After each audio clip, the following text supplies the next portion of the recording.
Hello friends, কেমন আছো তোমরা সবাই? আশা করছি তোমরা সবাই খুব ভালো আছো। আমি কিন্তু খুব ভালো আছি। আর এখন আমি চলে এসেছি ছাদে। আমি তোমাদেরকে আজকে দেখাবো আমাদের ছাদ বাগান। আর এই যে দেখো, এটা দেখতে পাচ্ছ, এই দিকটা হলো কিন্তু গঙ্গা। আমরা কিন্তু গঙ্গার খুব কাছেই থাকি। তো বন্ধুরা, বিকেলবেলা ছাদে আসলে এই সময় এখান থেকে গঙ্গাটা দেখতে কিন্তু খুব ভালো লাগে। তো আমি এখানটা এসে রোজ এখানে দাঁড়িয়ে কিন্তু গঙ্গাটা দেখি। আমার কিন্তু খুব ভালো লাগে। তোমাদের কেমন লাগছে অবশ্যই কিন্তু কমেন্ট করে বলো। তো বন্ধুরা চলো, আগে আমি তোমাদেরকে ভালো করে আমার ছাদ বাগানটা দেখাই। তো বন্ধুরা, আমাদের কিন্তু এখান থেকে গাছ লাগানো শুরু। এই যে দেখতে পাচ্ছ একটা ড্রাগন গাছ আমরা কিন্তু অনেকেই চিনি। তো এই গাছটা অনেকটা বড় হয়ে গেছিলো, যার জন্য কেটে গাছটাকে ছোট করে দেওয়া হয়েছে। আর এখানে দেখো দুটো গাছ আছে পাশাপাশি। এই গাছের গোড়াগুলো দেখো কত মোটা, কিন্তু গোড়াগুলোই মোটা, আর ডালপালাগুলো দেখো কত সরু সরু। আর এই গাছটাতে যে ফুলটা হয় বন্ধুরা, ফুলটা কিন্তু খুব সুন্দর দেখতে। যে দেখো, এই গাছটার কি নাম যদিও আমি জানি না, তোমরা যদি কেউ জেনে থাকো অবশ্যই কিন্তু কমেন্ট করে বলো। আর এই পাশাপাশি আছে দেখো, আরও জবা গাছ আছে, বট গাছ আছে, অশ্বত্থ গাছ আছে, আরও একটা ফুল গাছ আছে। এই ফুলের কালারটা কিন্তু আমার খুব পছন্দের কালার। এই যে দেখো, গাছটা কিন্তু বেশি পাতা নেই, অথচ দেখো কতগুলো ফুল হয়েছে, খুব ভালো লাগে দেখতে গাছটা।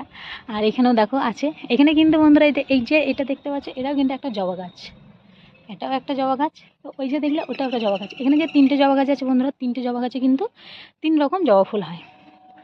আর এর পাশাপাশি আছে দেখো, এখানে একটা ড্রাগন গাছ আছে, এটা কিন্তু অনেকটাই বড়। তো এটাতে এখনো ফল আসেনি যদিও। আর এখান থেকে দেখো আরও অনেক গাছ আছে বন্ধুরা। এখানে যে এতগুলো গাছ দেখছো, আমি গাছ যত্ন করি ঠিক কথা, কিন্তু আমি সব গাছের নাম কিন্তু জানি না। তো তোমরা যদি কেউ জেনে থাকো অবশ্যই কিন্তু কমেন্টে জানিও, তাহলে আমার একটু জানা হবে কোন গাছের কী নাম। তো বন্ধুরা, তোমাদের কেমন লাগছে অবশ্যই কিন্তু কমেন্টে বলো। আর এই যে দেখো, এর পাশাপাশি আছে এখানে আরও একটা ড্রাগন গাছ আছে, এটাতেও কিন্তু ফল হয়নি। আর এখানে এই যে দেখো, দেখতে পাচ্ছ কতগুলো বেল ফুলের গাছ আছে। আর এখানে একটা দেখো বেল গাছ আছে। তো বন্ধুরা, বেল গাছটাও খুব ছোট। তো তোমরা হয়তো অনেকে শুনে থাকবে কলমি গাছ যেগুলো হয়, তো এটা হচ্ছে কলমি গাছ, এগুলো ছোট থেকে ফল হয়। তো এটাতে এখন অনেক পাতা হয়েছে, কিন্তু এখন একটা ফল হয়নি, তো যার ফলে গাছটার পাতাগুলো নিয়ে কিন্তু আমরা পুজো দিতে পারি না। আর এই যে এখানে দেখো, বেল ফুলের গন্ধ কি সুন্দর লাগে। বিকেলবেলা যখন ছাদে আসি, বেল ফুলের গন্ধ একদম ছাদ একদম পুরো মোমো করে, ভীষণ ভালো লাগে বন্ধুরা। আর এই যে দেখো, এখানে একটা লেবু গাছ আছে, ছোট্ট পাড়া একটা টবের মধ্যে লেবু গাছ। আর এই লেবু গাছটার মধ্যে না অনেক লেবু ধরে, আর এই লেবুটা কিন্তু খেতে খুব ভালো।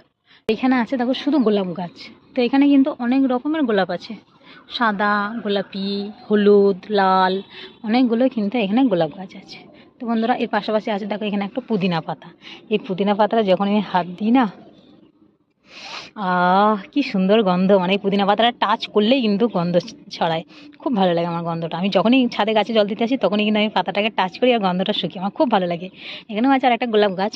আর এখানে এই যে দেখো, এখানে আর একটা আছে দুব্বো গাছ। এখানে মানে দুব্বো বসানো হয়েছে তো গণেশ ঠাকুরের জন্য। গণেশ ঠাকুর পুজোতে দুব্বো ছাড়া হয় না, তো যেই জন্য এখানটা শুধুমাত্র দুব্বো লাগানো হয়েছে গণেশ ঠাকুরের জন্য আর লক্ষ্মী ঠাকুরের জন্য। মানে লক্ষ্মী পুজো, বৃহস্পতিবার লক্ষ্মী পুজো দিলে তো দুব্বো লাগে, তো যার জন্য এখানে দুব্বো গাছটা বসানো হয়েছে। আর এখানেও আছে দেখো আরও কয়েকটা গাছ। তো বন্ধুরা, আমাদের ছাদ বাগান তোমাদের সবটাই আমি দেখালাম। তো তোমাদের কেমন লাগছে অবশ্যই কিন্তু কমেন্ট করতে ভুলবে না। আর তোমাদের সাথে আজকে আমি কিছু কথা শেয়ার করব। তো বন্ধুরা, আমি 2 দিন আগে একটা মিনি ব্লগ তোমাদের সাথে শেয়ার করেছিলাম। তো সেখানে আমাকে এক দিদিভাই না দাদাভাই, আমি জানি না, আমাকে কমেন্ট করেছে, ঠিক আছে, যে কমেন্ট করেছে যে আমাদের ছাদ বাগান নাকি খুব খারাপ। আমি জানি না কেন সে কমেন্টটা করেছে, যাই হোক। তো আমাদের ছাদ বাগান নাকি খুব খারাপ, আর আমি যে কথাগুলো এইভাবে বলি তাতে নাকি মানে ভালো লাগে না, যে আপনি এরকমভাবে কথা কেন কন, এরকম আমাকে একটা কমেন্ট করেছে। সে যাই হোক, ওসব নিয়ে আমি কিছু মনে করছি না। আচ্ছা বন্ধুরা, তোমরা একটা কথা বলো, গাছ লাগানোর পর গাছে যদি কোনো ফল ধরে, তো সেই ফলটা দেখতে কি খুব খারাপ লাগে? তোমরা বলো তো। কিন্তু আমাকে এরকম একটা কমেন্ট কিন্তু ওই দাদাভাই করেছে। তো কেন করেছে তোমাদেরকে সেটাও আমি দেখাচ্ছি। তো এই যে বন্ধুরা দেখো, এই ড্রাগন ফলের গাছটা কিন্তু অনেকটাই বড়, আর এর মধ্যে দেখো অনেক কটা কিন্তু ড্রাগন ফল ধরেছে, ঠিক আছে। এবার এখানে যে ড্রাগনগুলো দেখো, এখানে 2খানা ড্রাগন ধরেছে, পাশাপাশি দেখো 2টো ড্রাগন ফল ধরেছে। আর এই যে এখানে একটা ধরেছে দেখো, আর এই যে এখানে একটা আছে, এই যে, আর এখানে একটা আছে দেখো এখানে। তো বন্ধুরা, মোট 5টা কিন্তু ড্রাগন ফল এই গাছটাতে ধরেছে। আর আমি এই ভিডিওটা কিন্তু শেয়ার করেছি, সেটা ছিল মিনি ব্লগ। তো ওই দাদা ভাই বা দিদি ভাই, আমি জানি না কে কমেন্টটা করেছে, সে বলেছে নাকি আমাদের গাছের ড্রাগন ফলগুলো খুব খারাপ। আচ্ছা তোমরাই বলো এই ড্রাগন ফলটা কেন খারাপ? আজকে এই ড্রাগন ফলটা এখনো যদিও ফোটেনি, আর এটা দেখো ফুটে গেছে। তখন কিন্তু যেদিনকার আমি ভিডিওটা শেয়ার করেছিলাম তখন কিন্তু এইরকম ছিল, 5টা ফলই কিন্তু এরকম ছিল। আচ্ছা ফলটা কোথায় খারাপ আর কেনই বা খারাপ? ড্রাগন ফল কেন খারাপ তোমরা বলতে পারবে বন্ধুরা? কেন আমাকে এরকম একটা কমেন্ট করেছে? আমি যদিও কিছু মনে করিনি, তো আমি তোমাদের সাথে শেয়ার করছি কথাটা। আমি জানি না কেন এরকম একটা কমেন্ট করেছে। তো যাই হোক, আমাদের ছাদ বাগান নাকি খুব খারাপ। আচ্ছা তোমরা বলো বন্ধুরা, আমার ছাদ বাগানটা কেন খারাপ, কিসের জন্য খারাপ? এই যে দেখতে পাচ্ছি এখানে একটা গঙ্গা আছে, আর এখানের পরিবেশটা বন্ধুরা আমাদের কিন্তু খুব ভালো লাগে। তো বন্ধুরা তোমাদেরকে আজকে আমি একটা সত্যি কথা বলবো, এই যে আমার ছাদ বাগানটা তোমাদেরকে এতক্ষণ আমি দেখালাম, এটা কিন্তু আমাদের নয়, কারণ এখানে আমি ভাড়া থাকি। আর এই ছাদ বাগানটা যদি আমাদের হতো তাহলে আমি সত্যিই আমার মতন করে আমি সাজাতাম।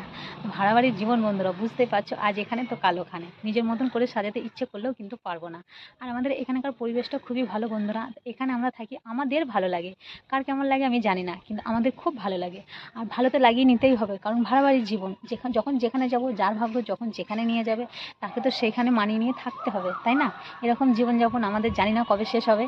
তো তার জন্য তোমাদের ভালোবাসা, তোমাদের সাপোর্ট আমাদের কিন্তু খুব দরকার বন্ধুরা। তোমরা আমার পাশে থেকো, আমাকে সাপোর্ট করো। যদিও আমাকে অনেকে অনেক ভালোবাসা দিচ্ছে, তো তার জন্য সবাইকে আমার তরফ থেকে অনেক অনেক ভালোবাসা। তো বন্ধুরা দেখা হচ্ছে আবার পরের ভিডিওতে। টাটা, বাই বাই, তোমরা সবাই ভালো থেকো, সুস্থ থেকো।